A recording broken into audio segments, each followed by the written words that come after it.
So 6 weeks, no early access. What did I learn? A little bit about the load board and a lot about patience. Let's get after it.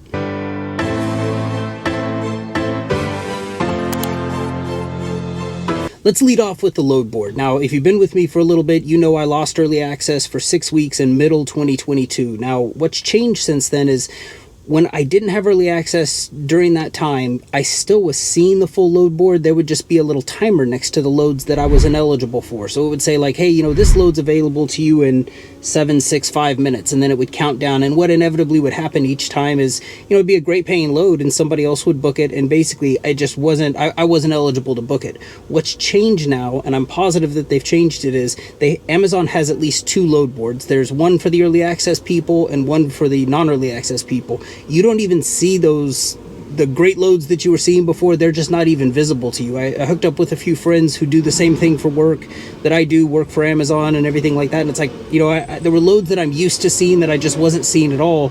And, after kind of getting through and, conferring with them, the same loads they're still seeing. They had early access, I did not. So there's 2 load boards. There's your non-early access load board and your early access load board. So during this time when you're trying to kind of struggle through and get back to that early access, I kind of like the old way better, because at least you knew what you were working for. You knew that like, hey, in 6 weeks, these great loads are still on there. Now you're just kind of working blind. You're like, man, the loads I'm seeing are not good at all. And I hope those great loads that I used to book are still there when I get back. So just keep in mind it has changed. Part of the game that I play with this whole load board thing, if you think of like the setup of Amazon, you've got your contract freight up here. That's what they're going to try to fulfill first. Then underneath that comes, they'll try to assign people to blocks. Then underneath that, they're going to fill all the post truck orders. And basically what trickles down and doesn't get filled with those is what the load board is. Now, some nights it's great. Some nights it's not great.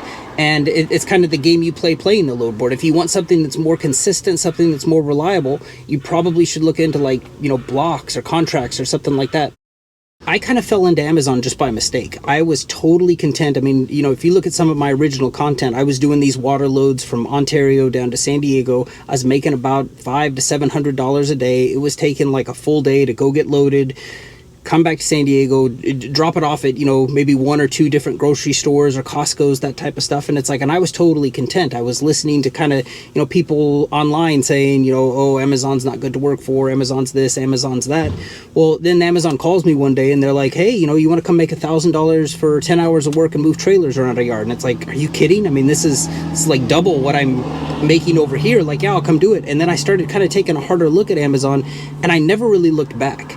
I just started taking, load after load, got early access. Early access is super easy to get when you're starting. I mean, I see guys who, they'll post online, they're like, got my A+, and it's like, that A+ is so easy to obtain, but once you lose it, it's so hard to get back. You're looking at those 6 weeks, and it's like, it's kind of like a drug. It's like, once you've had that taste of like, wait, you mean I can go out and make $1,000, $2,000 a day, staying local, running freight, and now you expect me to drive further to make less money? It's like, man, how do I get back there? And then to have to wait those 6 weeks is kind of like your withdrawal, if you will.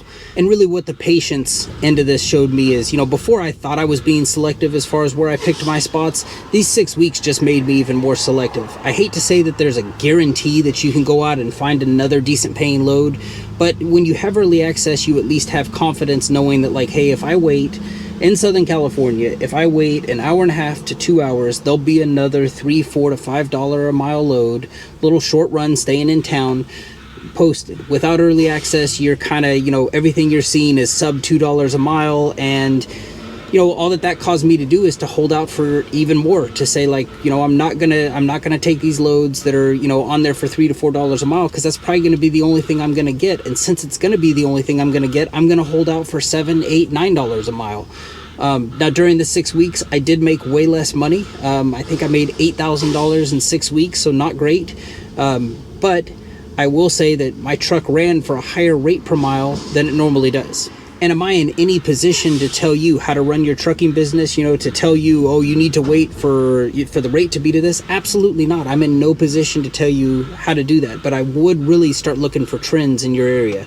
I noticed that, there's one load that Amazon always runs to, there's probably like 3 little smaller warehouses in town where they always do it as a round trip. It leaves A, it goes to B, and then an empty trailer is brought back from B to A. Well, I started noticing that there's some nights where they just send full trailers from A to B, and that's it. That's the end of the load. There's no the second part of that. Well, now what happens when each one of those B locations ends up with an empty trailer? These are all warehouses that have limited dock doors, and now they're full of empties. And now a crisis has happened. Now they can't accept new deliveries because all their dock doors are full with empty trailers. It's like, little things like this. Little things that, if I had just continued working, kept doing the early access, kept hauling loads for them and not really stopped and paid attention to these things, I wouldn't have picked up on. But now when they, now I look for that. Now I start seeing, like, if early in the day they're just sending A to B and there's no B empty trailer coming back to A, it's like, hey, tonight might be a good night because they're going to have a lot of empties at those locations that need to be moved. So takeaways from this: